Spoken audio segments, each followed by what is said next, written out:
Hey, it's Nikki Beyond the Scene, and welcome back to my channel. If you are new, please hit that subscribe button so you don't miss another beat with me. So we are talking about Love is Blind, the last couple of episodes, and the reunion. Like I said, these are just my initial thoughts, so I don't have anything written down. I'm just okay, and whatever just stood out to me. But first, we're going to talk about the last couple of episodes. I believe that was from, like maybe 8 to 12, but you know, we saw the weddings, we saw before the weddings and everything. It was just a lot that happened. So my first thing, you know, I gotta speak about my bro Marshall.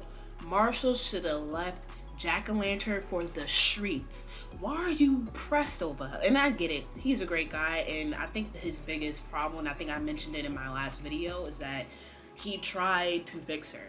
He tried to be that person to fix everybody, and it's like some people just don't want that. They don't want you to do that for them. And I feel like Jack-o'-lantern, she needed a person that she was familiar with.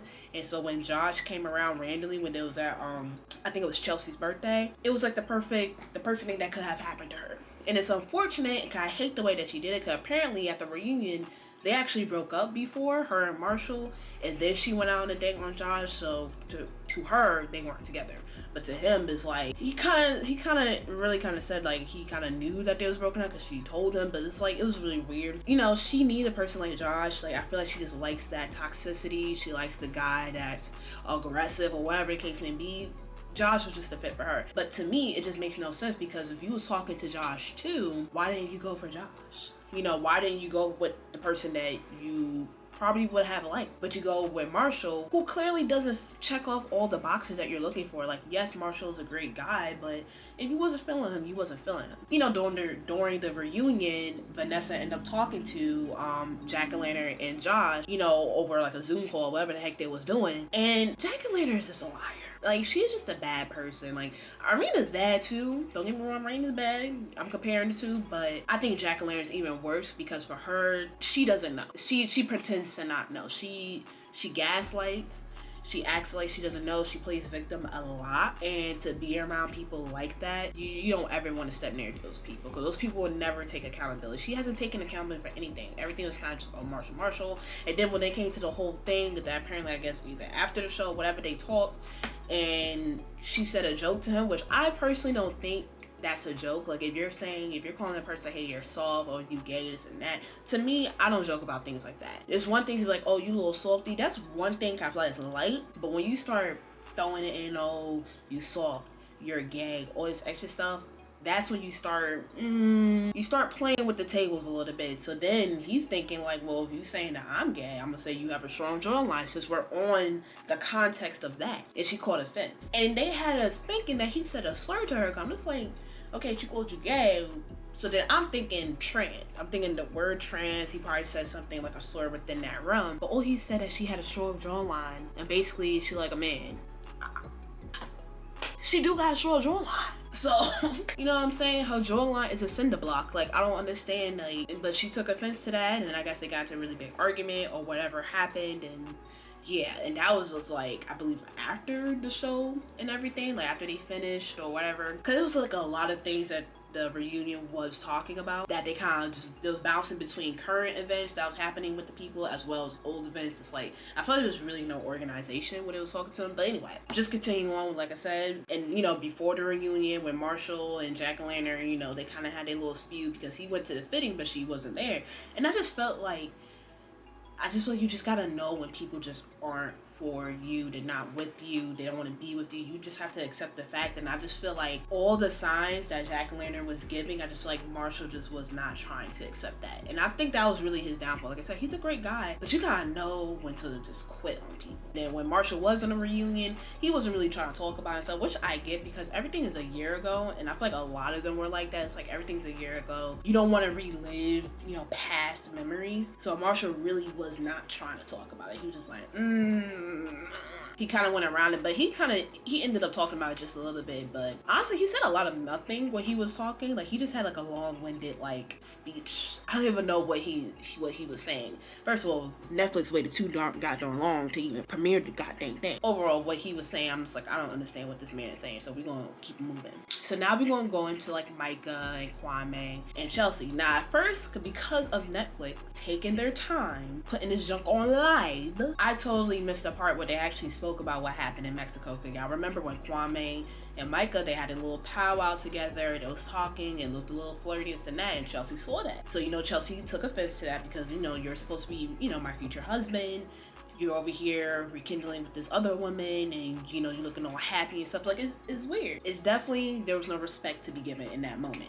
And then we also saw the little cutscene when Kwame was like, I'm attracted to Micah, like, it is what it is. So they kind of talked about that and everything, and it showed us a clip that we didn't see in the show where Chelsea and Micah spoke with each other, and pretty much Micah just apologized. So, in her little way, she apologized and basically, it was wrong, I'm sorry if I offended you, blah, blah, blah. Do I believe Micah is sincere? I think so. Overall, they kind of just talked about it, whatever, and then, obviously Chelsea said, like, listen, like, that hurt me, that was hard for me to deal with, blah, blah, blah. But it's just like, I just wish Chelsea had a little more energy for Kwame, because like I say, even in the moment like before when Kwame was talking to Chelsea in the bedroom and they kind of was talking about it, well, really arguing about it, and he was just like how he still wasn't sure about the closure, if he didn't get enough. And it was just a lot of things with Kwame that I feel like Chelsea should have avoided it. And especially like fast forward up into the weddings with Kwame and Chelsea, he was getting, he's getting cold feet. He wasn't sure. He was worrying about how his life was going to change, once he does marry Chelsea and have to like move in with her. So he works from home, it would make sense for him to move with her instead of her moving in with him. So he was just worrying about not his family. He was worrying about his friends. He's worrying about all these extra activities. I'm just like, you could do these things still. It's going to be a little challenge. It's going to be a little difficult, but you can still do these things. Getting married doesn't mean everything comes to a halt. And I think that's what he was feeling like everything's just going to come to a halt. I ain't gonna be able to do this. And it's like, you can, especially like y'all don't have kids, so you can still travel, you can still do your thing. Obviously you can't go to the club every single Friday night or every single Saturday night. Obviously you can't do that as much anymore, because now you're gonna be with your partner, this and that, I feel like he just didn't understand, like, you're marrying a person that you're getting to know, what I'm saying, everything is moving quick. But aside from how this is all happening, you're marrying someone, meaning you're going to have to compromise with this person, meaning that you both have to come to an agreement of what's going to work best for you two. So you can't just be like, well, I don't know but what about this, what about that, but it means a lot. Sir, why did you sign up for the show if you couldn't make that sacrifice? Because he felt like he was making a lot of sacrifices for her. I'm like, I think Chelsea was making a lot of sacrifices for you too. Like, y'all both was making sacrifices, but it's like, that's what marriage is. People think that you get married and everything's all happy-go-lucky, da-da-da. It's not. There's gonna be some changes along the way. And and even without marriage, you don't have to be married to still go through these life changes with your partner.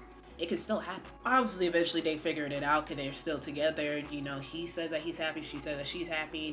They actually genuinely look happy. Like, compared to the other couples that were married, I feel like they genuinely look happy with each other. So maybe, obviously it worked out. But yeah, they're cool. So we're going to fast forward. We're going to talk about, what's her name? Bliss and Nick. I mean, if they're happy, I'm happy. That's really about it. You know what I'm saying? She definitely talks for him a lot. Not to say that he doesn't talk for him, like, he obviously has his own opinions, but I can tell, like, she be trying to, like, reword the stuff that he be saying, because, like, he be saying, like, some stuff that kind of be like, and then Bliss would kind of come in and just rearrange his words. So, Nick they was both all, her, him, and then, who was the girl? Irina. They was all talking about the situation and stuff like that. And I love how Bliss is just so, like, killing with kindness. Be, a boss about it. Don't drag nobody down. Like, she's gonna stay her opinion, but she's gonna do it classy. And I just love how she just does that. And I'm like, I could take note. Because the way I be reading people, I don't just read people. I be coming at people. I'm just like, But with her, I like how she does that. Like, she still tries to remain respectful. Nick, Nick is Nick. I really don't care for Nick. Is that his name, Nick? I think that's his name, Nick. But anyway, but when Irina started talking, and then, you know, the host was asking her a bunch of questions, like, she was just going in circles. She didn't really make any sense. And then y'all remember the part when she was like, I guess about to cry or whatever? I'm like, girl, what are you doing? Like, don't fake cry for the cameras, you know what I'm saying? But when Nick said, he was like, you know, you and Cameron here to become famous. I don't know how true that is, if she even said that to him. If you said that to him, then you're foul. You're very, very foul.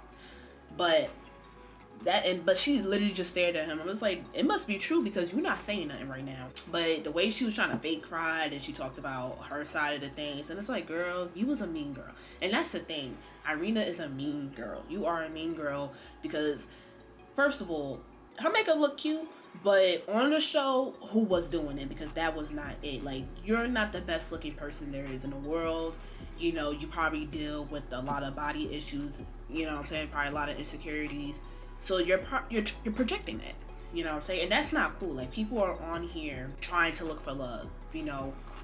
There's a sense of desperation from all the contestants that are here. So it's just like, people are putting themselves out there, being vulnerable. The last thing they need is some random chick to kind of come in, ruin that, laugh at people who didn't, you know, connect with somebody like that. Like, there's people who really, like, stop their lives to try to do these things because it's hard just to do it anywhere else in life. As you guys all know, that it's hard to just meet people in general. Doing something like this, like, these are people's last hope, you know. So for you to be doing that on a show in front of national, you know, on national television, it's like, come on now, you're just a bad person overall. And I just didn't like Irina. And for whatever the heck she was saying, she wasn't saying anything.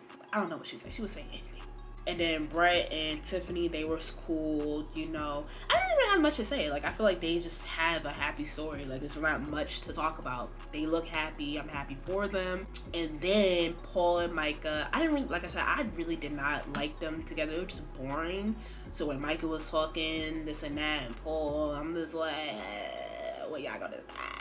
I don't care. Micah going with her emotion. I honestly think Micah's friend, like her best friend, I think that was kind of like the reason why they really drove apart. Cause her best friend seemed very obsessed with her, very much like, I want nothing but the best for you. And it's like, girl, everybody wants the best for each other. Like, everybody in the world deserves the best. But I just feel like her friend has some sort of like weird control. I'm just like, yeah, out the window. So I feel like that was kind of part of it, of why they just did not connect like that, as well as other things. And honestly, I just think they're just boring to each other. They're just boring people. Like, I just didn't have any interest in them. You know, I think the reunion was alright, you know, wasn't too crazy or nothing like that.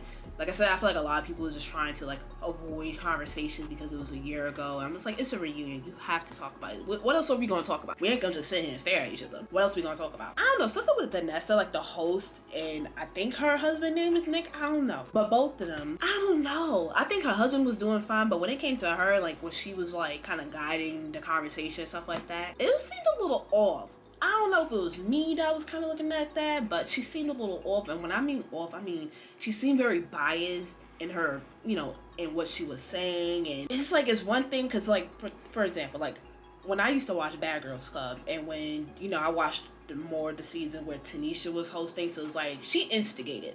You know what I'm saying? As you should. I feel like as a host, you want to instigate because that's your part of your job. And then also, you don't really want to choose sides, depending on the context. But overall, you're really not trying to you're not trying to choose sides. You're trying to remain neutral as possible because you just want people to talk. You want the energy to come from the contestant, not coming from you. You know what I'm saying? You're not trying to argue with the people you're trying to talk to, type stuff.